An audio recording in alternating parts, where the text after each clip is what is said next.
You know, I studied for a while to become an insurance salesman, okay? And they have little things that they do to try to get people to buy insurance, you know? And this is a good plan, isn't it? That you can have, and you know, when you find yourself shaking your head at the person, the people is looking back at you and they begin to shake their head. Faith, people, is a good thing, right? Yeah, very good. See, I learned a lot. But you follow? Faith is a very, very positive thing for you. It's so positive for this list of people in chapter 11 that their names got here. But even though your name isn't here, you're a whosoever. And you're in verse 6. And so faith is honored because you believe God and fulfill His mandates. God-pleasers are in the hall of faith. Hebrews 11, no names mentioned, but only the word whosoever. You please God, you stir the faith factor, and then God gets excited and works His unique works in you, and works His unique works in me. So look, pleasing God is an indication of faith. Without faith, it's impossible to please Him. And I want you to know that the hall of faith is full of God-pleasers. That's why their names are there. Well, let's talk about 3 things. Well, we hit a couple of these and see where we're at. Here we go. Number 1, pleasing God in the fact of drawing near to Him, is what it says. Without faith, it's impossible to please Him, for whoever would draw near to God, whoever would draw near to God to please God, you connect with Him. You connect with Him. Near means to get close. His heart, your heart, get united.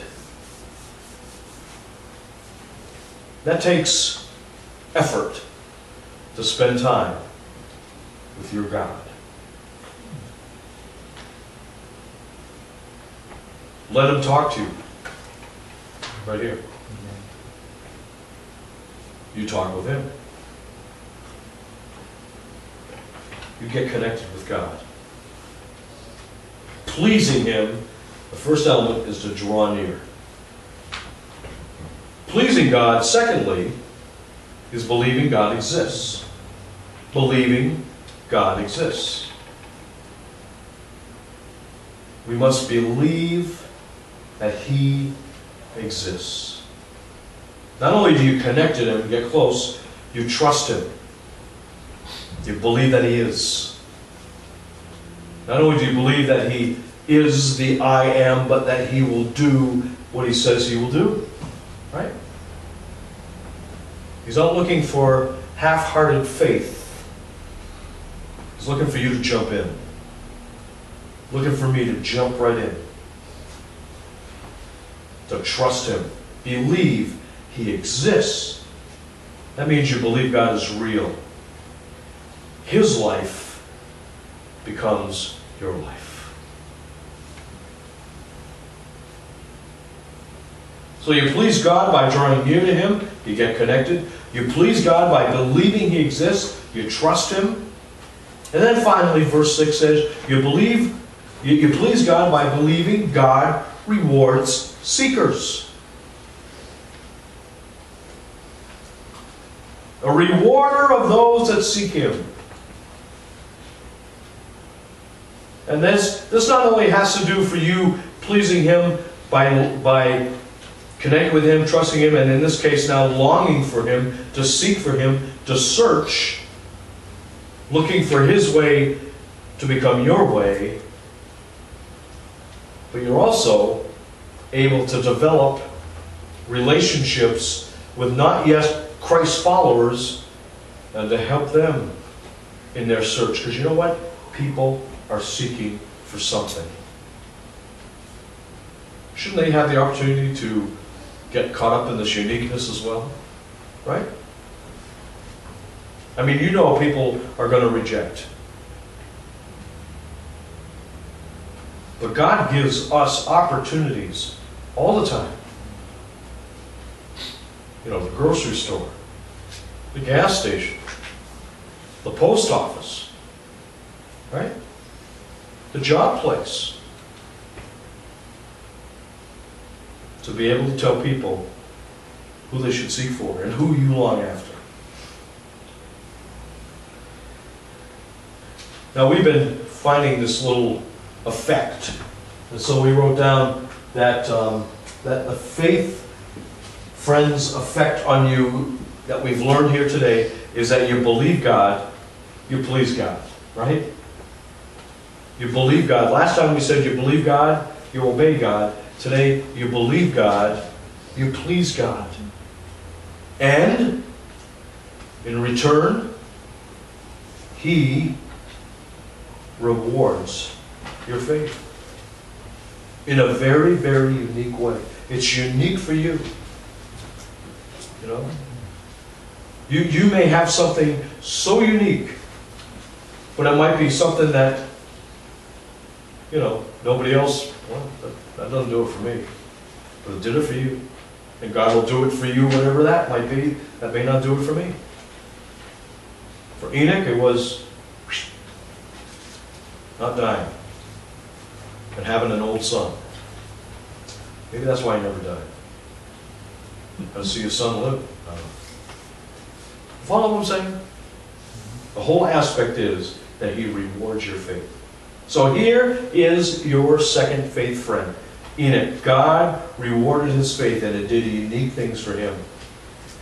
Now notice, when I think of pleasing God and being God pleasers, I'm reminded of Jesus talking before the crowds. One of his first sermon that he gives. It is recorded for us way over in Matthew. And I did not write this down in your worship folder, so you're going to have to wear out your Bible a little this morning and flick over to Matthew chapter 5. This is known as the Sermon on the Mount. This first part of the sermon is also something that's been given a title called the Beatitudes. I've always called them attitudes that ought to be. Well, you know, when I was thinking about Enoch, I'm thinking about this uniqueness of this man being a God pleaser, and how God is calling us to be pleasing Him as well.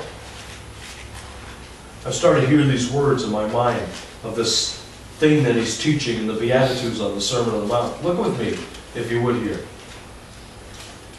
Because Jesus honors God pleasers. And that's who he lists here. Verse 3.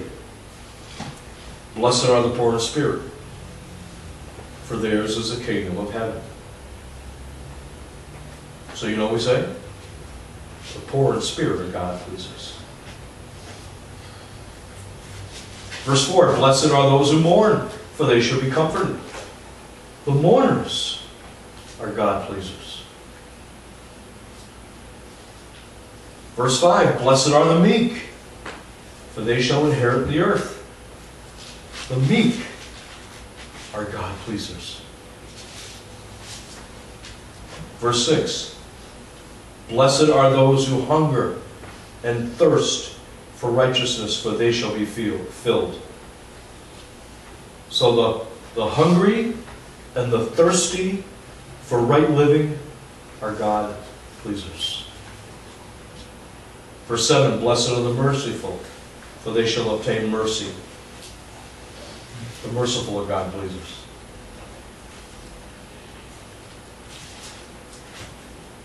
Blessed, verse 8, are the pure in heart, for they shall see God. The pure in heart are God pleasers.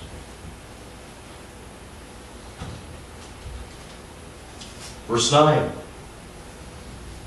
Remember last week I told you about my sister Deb and I getting into fist fights and all that? Remember talking about that? I think we had this verse quoted to us many, many times. Blessed are the peacemakers, for they shall be called the sons of God. But this is pretty unique. Peacemakers are God pleasers. I, by nature, am an argumentative person. I don't look it, do I? Loving, huggable, teddy bear Mike. You know, I could probably fight an argument just like anybody else. But that's my flesh. I want to be a God pleaser. I need to strive for peace. Okay? Peacemakers are God pleasers. Verse 10, blessed are those who are persecuted for righteousness' sake, for theirs is the kingdom of heaven. So the persecuted are God pleasers. Now, can I tell you, God is unique, right, in how He deals with His people that please Him. Because only once, the poor in spirit, those that are pure persecuted for righteousness' sake, get the same result. Theirs is the kingdom of heaven, which is a dynamic thing anyhow, because that can play out in so many unique ways, right? But look, mourners are comforted. Meek will inherit the earth. The hunger and thirst for righteousness, they'll be filled. The merciful shall obtain mercy. The pure in heart will see God. The peacemakers be called sons. You see, there's unique workings of God. Enoch was taken away before he died. Whosoever, God will deal unique, certain ways because of your faith. You are God pleasers when your faith is in full gear, full blast. You seek Him, you obey Him, you trust Him, and He rewards your faith uniquely. Are you excited today?